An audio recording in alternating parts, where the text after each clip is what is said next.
Hello everyone. So today we will discuss chapter number 13. That's the last chapter of our course. Incident response and handling. We have two main things to discuss. Starting with the incident response models, we will discuss mainly three models here. The first model is the cyber kill chain, one of the most commonly used model. The second model that we will be discussing is the diamond model. And the last but not the least model is the Veris schema. So we will be discussing these three models to actually manage the incident.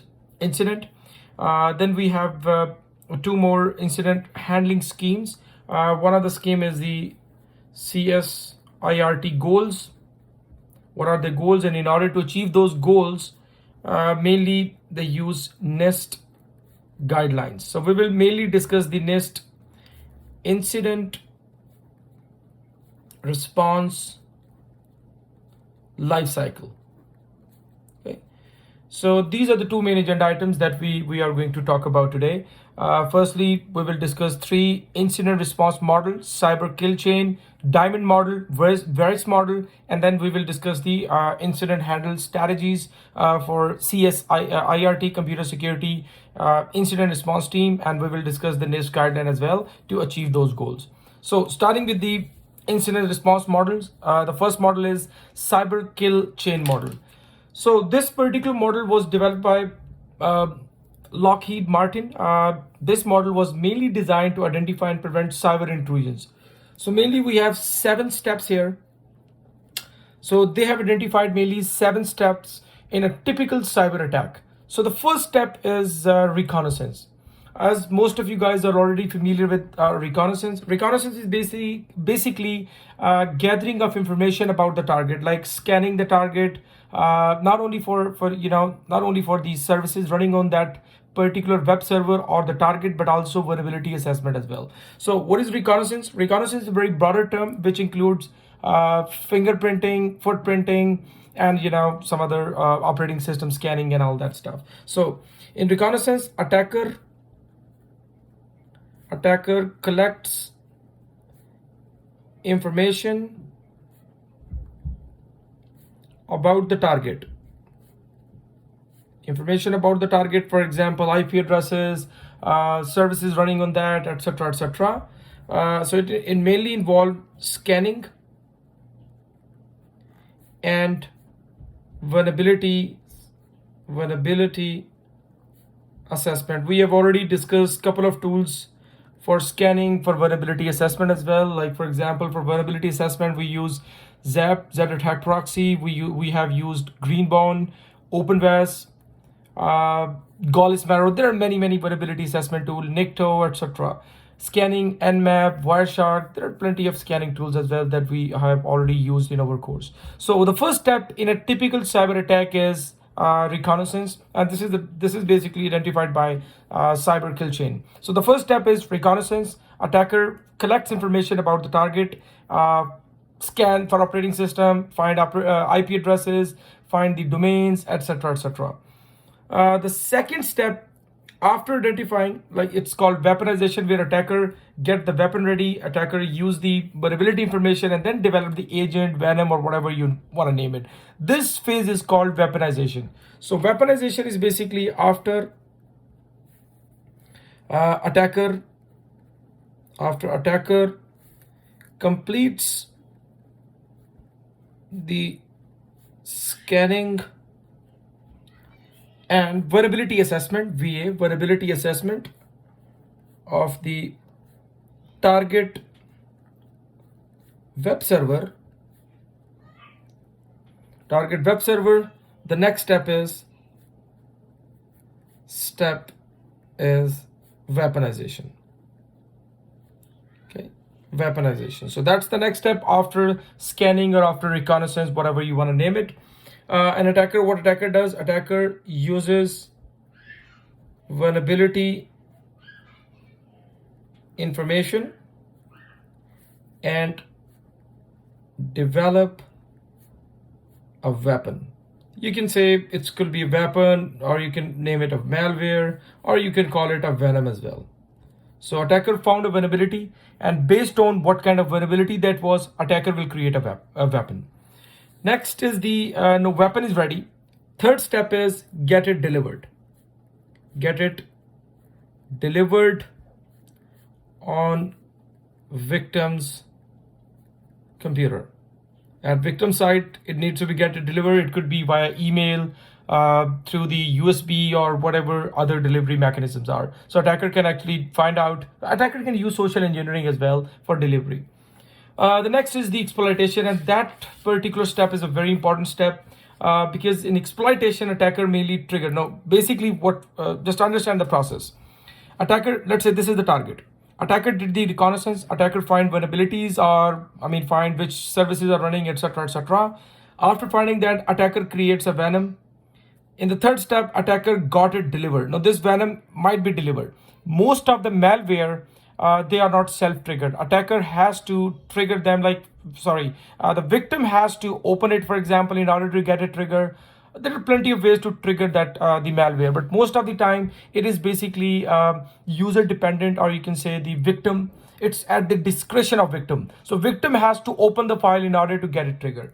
So exploitation is attacker triggers the weapon, or you can say agent or venom, whatever you want to name it, and gain unauthorized or gain control of the victim's computer. Gain control. Most likely, whenever attacker, the venom or a weapon gets triggered, attacker mainly target applications like user applications, user accounts, and operating system vulnerabilities,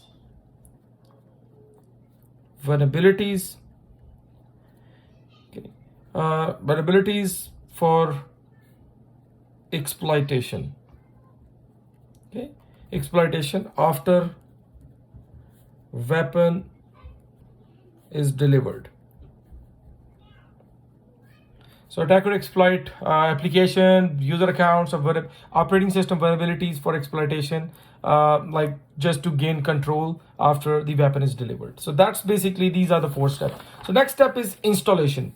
Installation is basically where attacker install the web shell, like reverse shell, something like that. So attacker can have continuous access to the system. That's basically what the installation is. So installation is basically attacker installs web shell.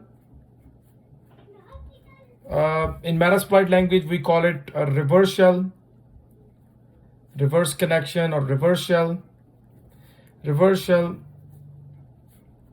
on target web server for persistent access, for continuous, or you can say persistent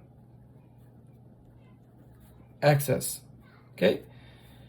Now the next is the command and control. Now attacker can manipulate the target by issuing some command, for example, like after installation you have access to that particular device, and you have continuous access, like you have opened a backdoor. So basically a backdoor is basically opened here.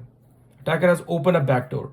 Now command, like attacker will, if the target computer is the Linux machine, so attacker now has to just put some Linux command in order to actually manipulate the data, in order to manipulate with the directories and all.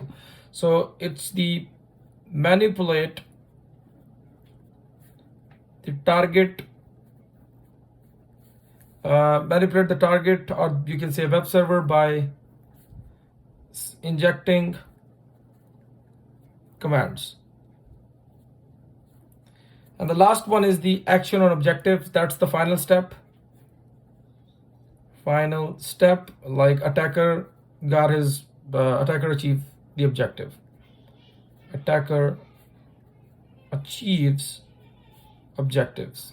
So whatever the objective was, DOS attack, hacking, or stealing of the data, whatever it was, that's the last step. So these are the 8 steps identified by by the cyber kill chain process. Reconnaissance, that's a typical first step from where attackers they start their cyber attack. Weaponization, based on the reconnaissance result, attacker create a weapon, get it delivered. Exploitation, attacker get it triggered. Installation, backdoor installation for continuous access. Command, attacker manipulate the target by injecting commands. And last is the attacker achieve whatever the objective was. Many organizations, they actually do two things to block the exploitation. To block the exploitation, many organizations like Cisco, Canon, etc., etc. Most of the organization, what they do, they mainly do two things to avoid exploitation. Many companies, what they do two things. They actually train web developers to do secure coding. Okay, to do secure coding, to avoid HTTP, malicious HTTP request. For example, to avoid cross-site scripting, there should be a formatter check, anti-token check, session hijack, avoid session hijacking, etc., etc. Then they perform regular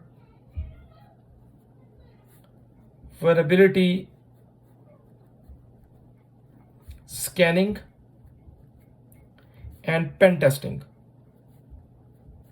Okay. So most of the companies, they do these two things. They have started doing these two things nowadays. Like they do the secure coding to avoid the web application attacks, and they also do the vulnerability scanning and pen testing to find out potential risks, potential threats as well. So second model is the diamond model. Diamond model has identified four main parts involved in a security incident. So according to diamond model, there are four parts involved in a security incident.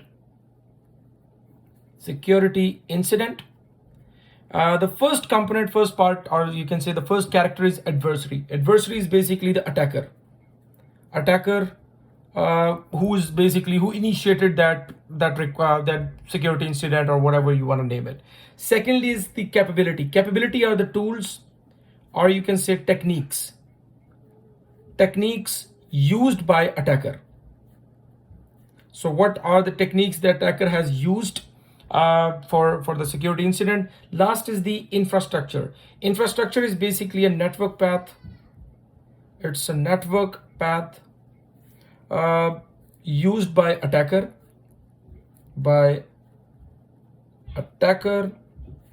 to establish and maintain command and control, like how to remotely control the victim's computer or that victim device. So that's basically infrastructure. Last is the victim is over target. Beside these four parts, we also diamond model has also integrated some meta features to expand the model to include some you can say important elements. For example, timestamp. For example, resources or infrastructure. Capability, both are the same thing. Resources is basically like we describe the tools and the information that adversary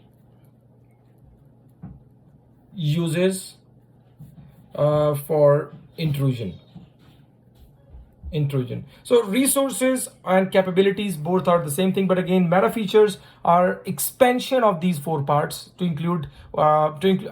actually include some important elements as well. So, but mainly in diamond model, they have identified these four parts involved in a typical security incident. And if you establish that, so first of all, adversary. Let's say what will be the path to launch attack. Adversary, what adversary will use? Adversary will go in that way. Adversary will use tools. You can say create techniques. After using technique, adversary will find a way like get it delivered or use a network path to actually control the victim's device, and then attacker will have the control of the victim's computer. So that's the way. Firstly, adversary will use tools and technique, and then use the network path to establish or you can say to take control of the device, and then the last is the victim device. So that's basically how the diamond model actually works. So if we see here, okay, now let's see how diamond model can help the security professional to backtrack or to actually identify the attackers. So let's say the first step is victim has noticed some abnormal behavior of computer, like computer becomes really super slow, which identifies there is a malware running on the computer. For example, victim has noticed a malware, let's say. So when victim will scan the computer, or for example run antiviruses, victim can actually find out the vulnerability.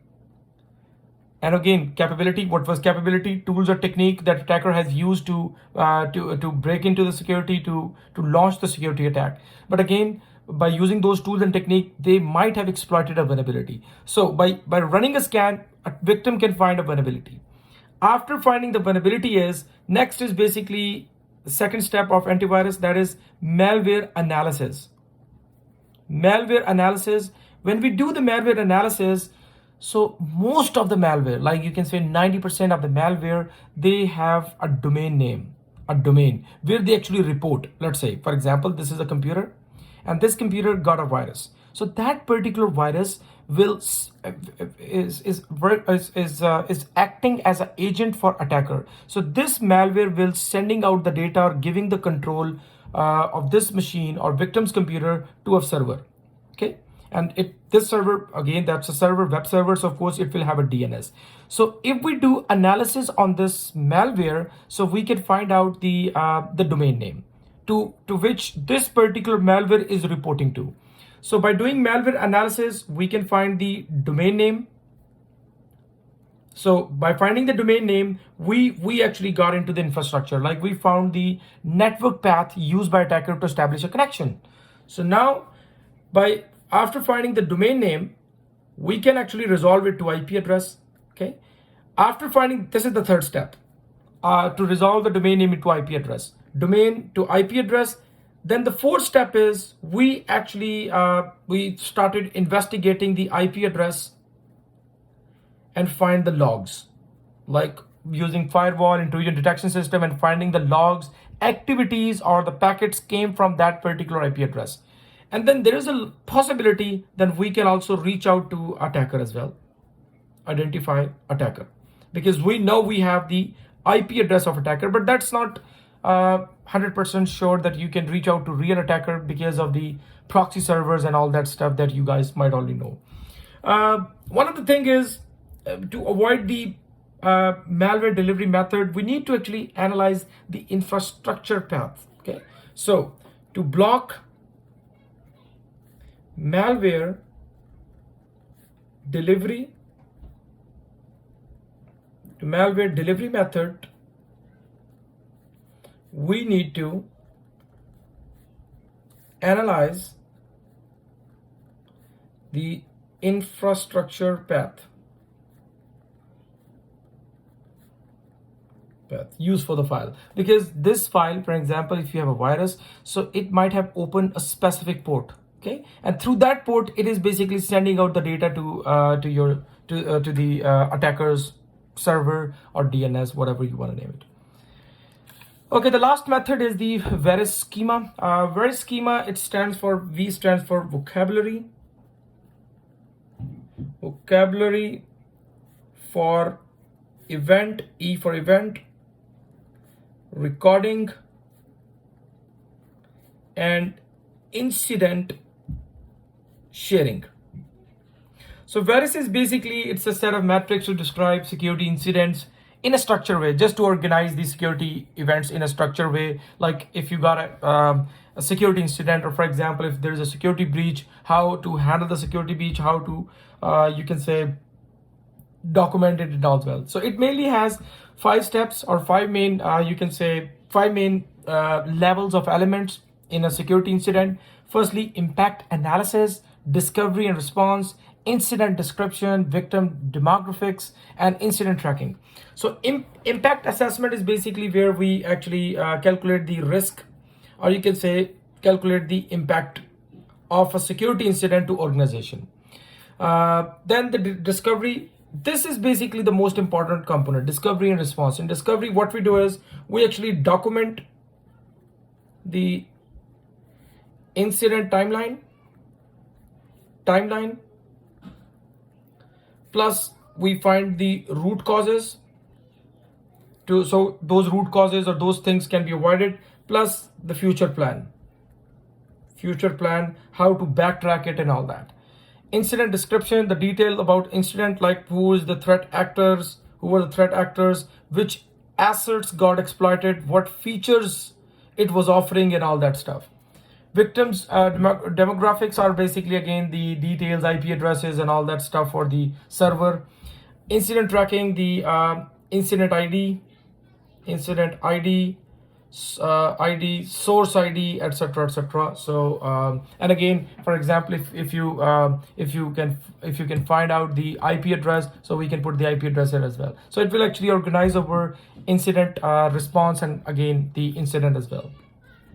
And there are plenty of databases, Veris databases, through which you can upgrade your vulnerability assessment. One thing which is very important here in Veris schema is the chain of custody. Chain of custody, it's basically like we use chain of custody term a lot in digital forensics. It's the documentation about how to preserve the evidence related to incident. That's the chain of custody.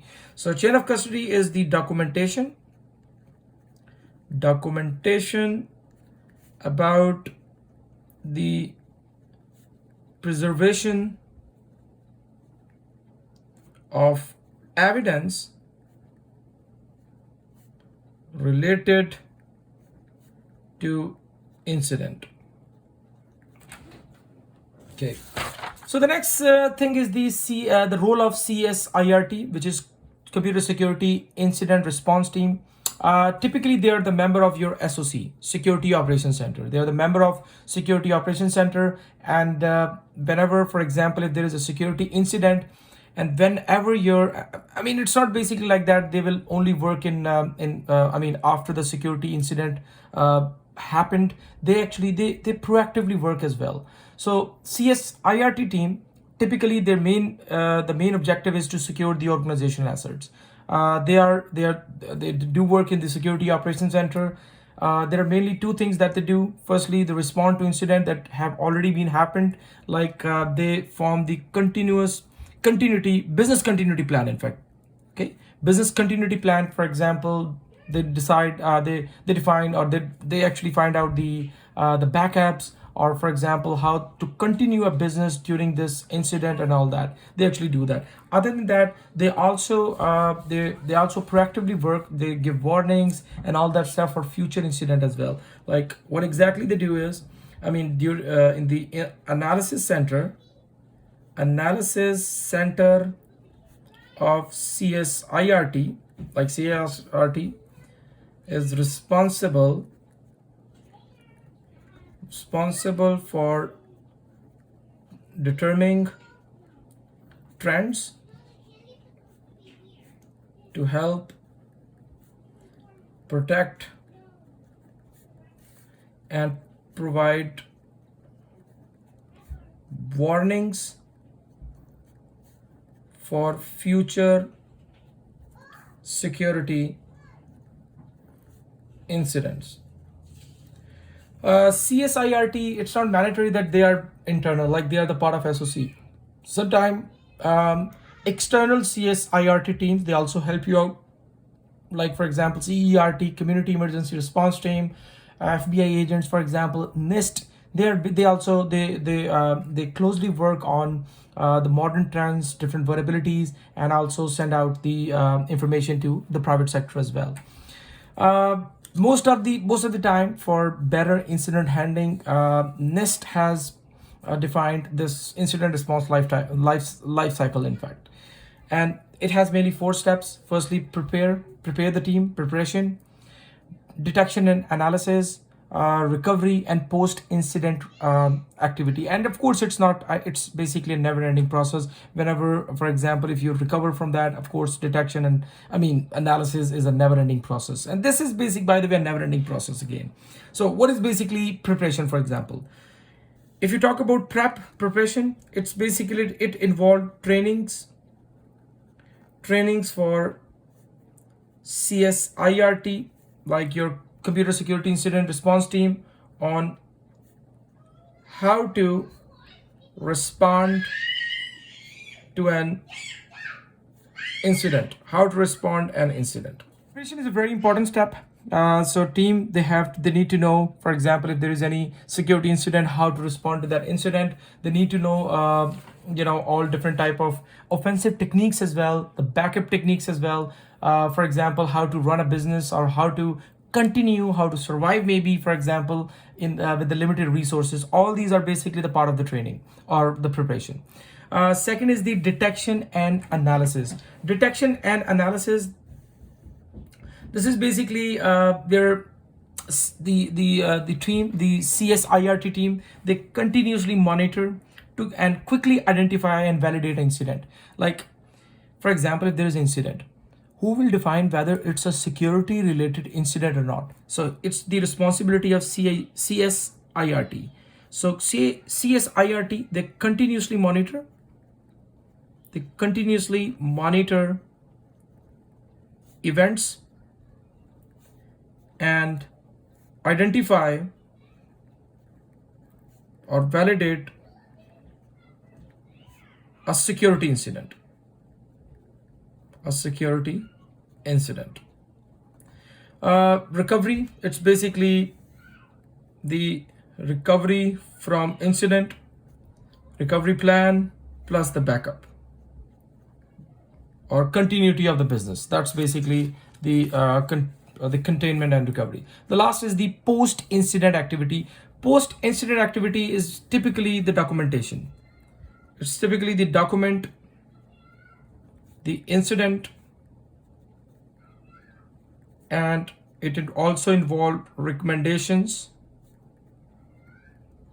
for future responses for future. While doing the preparation, there is basically one thing which is which the NIST, they have also identified, and that's called the iteration. Attrition mainly involve the brute force attack against the devices. Like the team, they need to know all the possible attacks. Like, for example, let's say this is our computer. We need to know all different attacks to that particular computer. For example, let's say you have the a network device. Team or your CSIRT team, they need to know how this particular device can be compromised. So while doing the training, we also do the iteration, and that's what is that? It's basically involves. It's a very important. It's a important component, or you can say a part of the preparation. Iteration involves brute force attacks against devices like network devices and computers, networks and services, just to find out the vulnerabilities. Like we try to launch all the attack, we try to actually apply all the attack just to find out how these devices can be compromised. So again, if your team knows that, automatically they know, for example, if this device is vulnerable to any of the attacks, so we can actually patch over. So the iteration is a very important training component that we use in preparation. So that's it about chapter number 13. If anybody will have any questions, just please reach me out. Thank you.